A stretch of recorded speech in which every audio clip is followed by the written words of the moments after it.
మారిపోయాడు.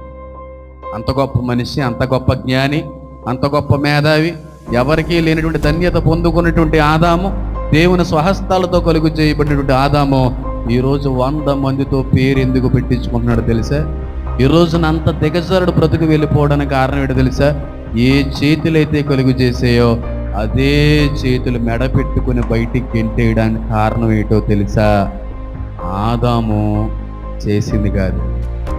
ఆదాము తప్పు చేయడం బట్టి ఆదాము జీవితం మోసగించబడలేదు. నేను అంటాను, చెప్తున్నాను, ఆదాము యొక్క జీవితం సర్వనాశనం అయిపోవడానికి కారణం కట్టుకున్న భార్యే. నేను అంటాను, భార్య చేతిలో మోసపోయిన భర్త, భర్త జీవితాన్ని నాశనం చేసిన భార్య.